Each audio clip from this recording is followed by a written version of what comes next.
Greetings everyone and welcome to this edition of the Primetime Newscast in the English language on Canal International. We'll begin with our top stories.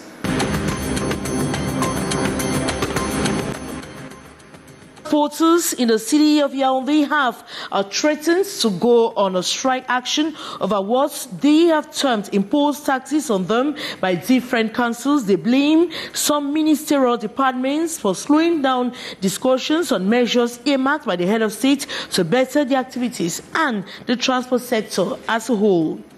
And Douala, the bustling economic hub of Cameroon, is facing a grave challenge as its markets grapple with hygiene that poses a significant health risk to traders and buyers. Those are major stories. Details right ahead.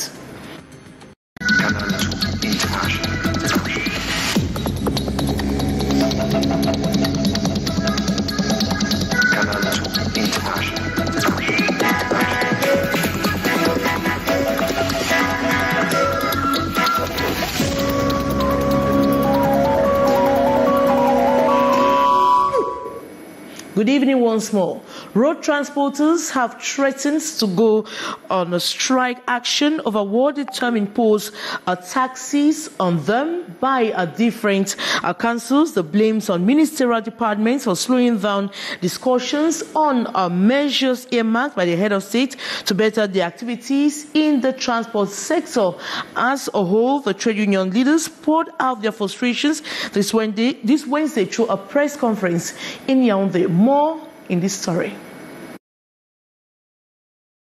After the increase of fuel prices, transport trade unionists in Funchi have been multiplying talks with the government on measures to rescue their sector, highly infiltrated by clandestine drivers. Earmarked solutions by the head of state in this correspondence of February 23, 2024 to the Prime Minister's office. They decry are yet to be respected by the different offices, but the transporters compelled to pay new taxes. What you realize is that since a month that this text has been produced, there is no meeting between us and all ministers concerning, but by the document, to try by the dialogue to bring out solutions. But we are just surprised to see that some mayors wanted to impose us their taxes, and these taxes are imposed without any negotiation. Indicating that some clauses in the text remain unclear to them, the different trade union leaders before the media this March 27 reiterate their position. You are called here today to have the position of trade unionists, saying that at any moment that any minister wants us to dialogue, we are ready. We are here to say that we cannot accept any imposition of the mayors without any dialogue, because we want any ministry, the Minister of Finance, the Minister of Transport, the Ministry of Trade, all of them to call us for discussion to apply this instruction of the head of state. They equally lament over the increase in different transportation documents and car parts like tires easily destroyed by the bad roads, also urging the government to hasten the process of identification badges to flush out criminals in the sector, harassing passengers on a daily basis.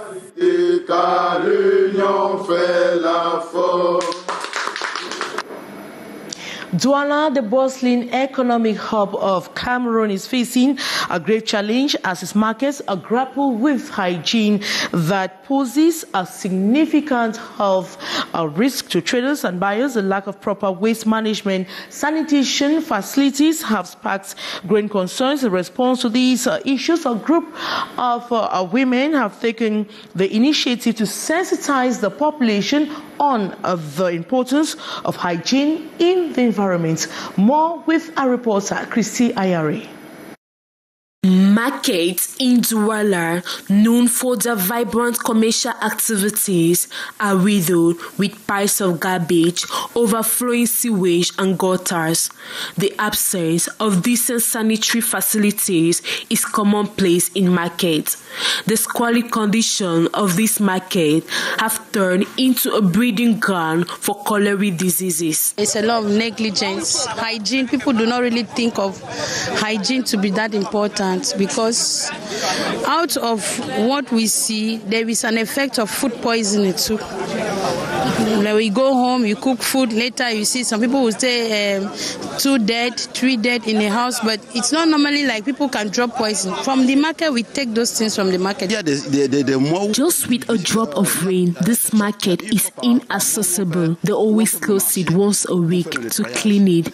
But I don't understand how it gets so dirty. When it rains, we don't even have a place to put our legs. To address this concern, women groups initiated human investment cleaning campaign in some of the markets in Douala. Their aim is to educate the population on the need for proper waste management and sanitation practices. Vous balayez, vous entassez, vous mettez dans le papier, le sac G4, sac poubelle. Vous mettez sur la rue. Là, ils attendent pas si maman c'est facilement. C'est pas grave. Parce que ça, on laisse ça, ça va pousser, la pluie, le vent va encore. Each and every individual is called upon to contribute to the environmental hygiene by adopting good hygiene practices such as proper waste disposal and regular cleaning.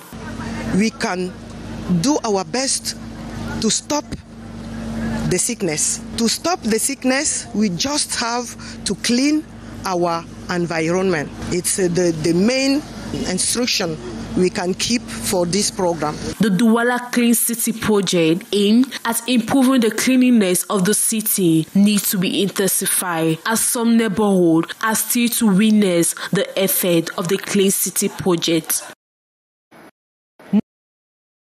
Plastics sees the environment hazards caused by the non-degradable plastics a major concern. So many organizations are working for the eradication of the project. In the following report, Kejang must march was to stop the eventual trophy.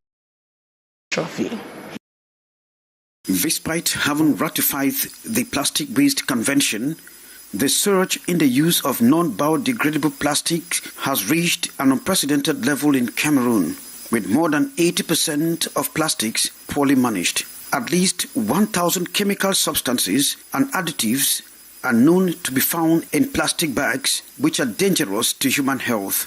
Environmentalists are disturbed by the hazardous consequences of non-biodegradable plastics that are filling the streets and drains. Global warning about plastic pollution, and the international community is now negotiating a whole convention on plastic, and we are working within the framework of the Basel Convention. Environmentalists working with the Research and Education Center for Development in partnership with the Douala 4 Council are looking for sustainable solutions to manage the piles of non-degradable plastics in the municipality. We decide to get all the stakeholders in Cameroon aware of that evolution about the plastic in Cameroon. Despite the efforts made, the absence of sustainable approach like the construction of plastic recycling plants in municipalities is another big problem.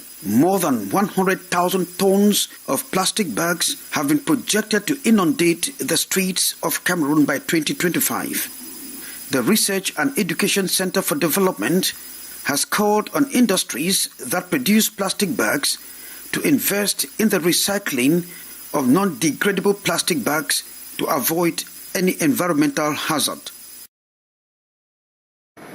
And in response to visible impacts of global warming and pollution, Baganti, the town in Cameroon's West Division D, a division of the West region of Cameroon, has launched a significant tree planting initiative, weeping willows, cypresses, and pine were among the 162 trees that were planted to combat the effects of climate change. Gladys Ambodibang has the rest of the story. Bangante, a town in Cameroon's division, is taking proactive steps to address the escalating challenges posed by climate change, with the effects of global warming and pollution becoming increasingly evident. Local authorities and residents have joined forces in a tree planting campaign aimed at mitigating these impacts. By planting trees, it give an idea, or it give us an incentive for the population to be aware of the situation and to be part of the solution instead of being part of the problem. If we all plant trees, we're all going to be able to protect our environment.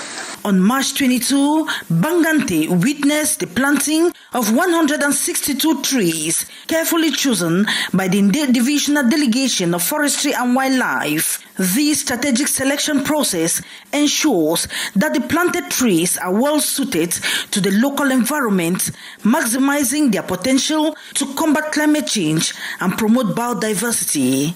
We choose the town around the town of Bangante, where we have planted about 125 trees.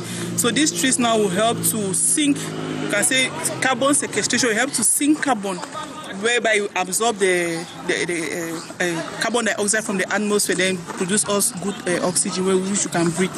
And also it will provide us with shade. You see, when you walk and you are a bit stressed up, you can go under the shade and take some rest before you continue. So, and it will also help to improve on the livelihood of the citizens of Bangante.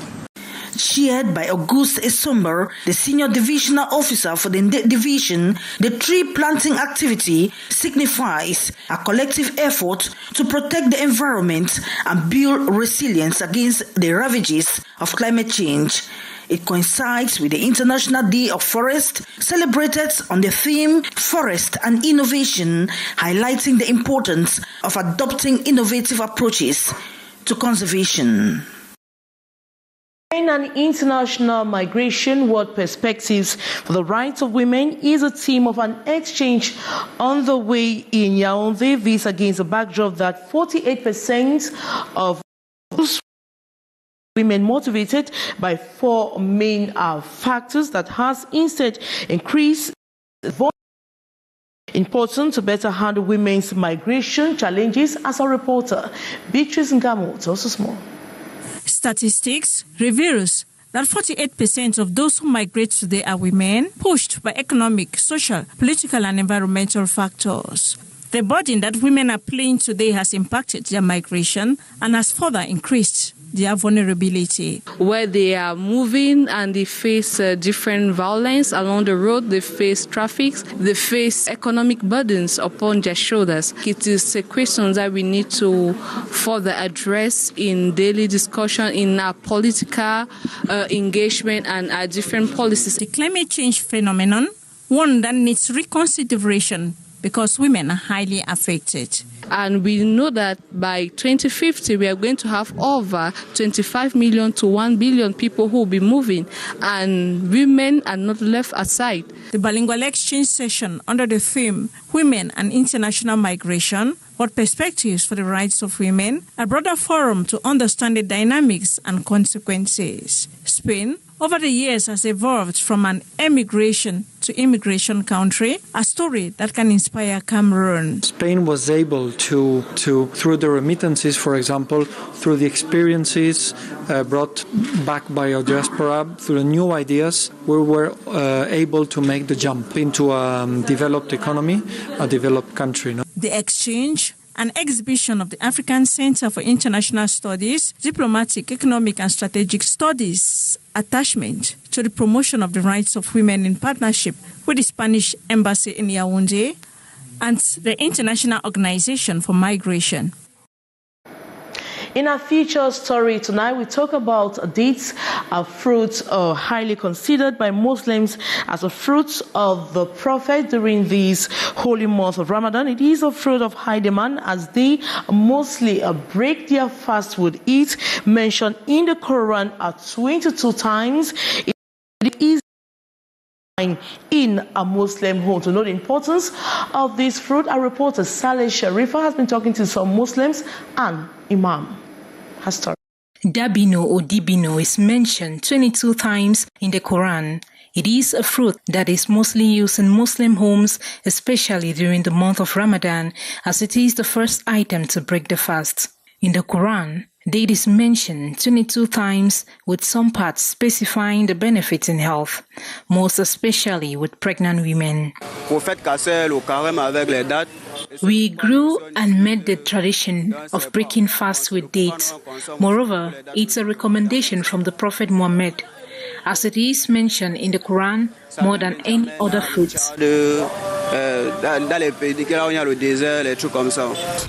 It is sweet and natural, and immediately you consume it, all the hunger you felt disappears.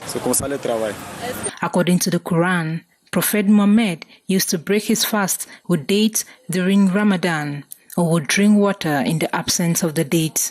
Meeting a nutritionist, he talks about its nutrients to the body. Aside from being rich in sugar, dates contain iron, which prevents one from having anemia. It equally gives a good oxygen flow in our body system. Dates equally contain fiber. Ramadan is a very popular time to consume dates, as it energizes the body and facilitates digestion. And we take you to the southwest region of Cameroon, where inhabitants of Idenau say they have been forgotten by the government as less developmental projects have been carried out in the locality in recent years. They are crying for development with emphasis laid on basic amenities such as water and electricity. More with our reporter, Ines Ondombala. This is Idenau, locality of Fako Division in the southwest region of Cameroon. The area shares boundary with Nigeria. The lack of basic amenities such as potable water, electricity, the poor hygiene and sanitation conditions, unemployment are some of the problems. To get problem for small thing the way they worry we. If we have here we often so often plenty where we not get work. We need help for people the way they feel help we. More do small business. Smoking is the thing that is facing challenges here that is disturbing the youth. That's the only problem I can say. One of the challenges that we are having at the beach here is the challenge of dirty, unhygienic. The mayor of Idenau says they are working toward resolving problems faced by Idenau inhabitants. The sanitation issue, removal of garbages in the municipality that people have been complaining day and night. The issue of water, I think it's not a new thing. We have got so many informations and complaints in the office that we have been struggling to see what to do, and we have been working from time to time to see that the population have water, that a direct water scheme that will flow continuously to save the population even for the next 20 years. Idenau meeting is a platform of exchange between the population, local elected officials, plus the office of the Public Independent Conciliator. It was about how the community stakeholders can impact on the quality of services delivery to citizens or the population. And it was to highlight that at the end, or ultimately, quality services delivery is not a one-way traffic or responsibility. Representative of Southwest Public Independent Conciliator, Mr. Bernard Fojo, says the population and stakeholders must play their parts to make Idenau an El Dorado. And that's how we saw it on this edition of the Primetime Newscast in the English language on Canal International. Coming up just next is the brief with Lil Peugeot. As for me, I will be back same time tomorrow. Good night.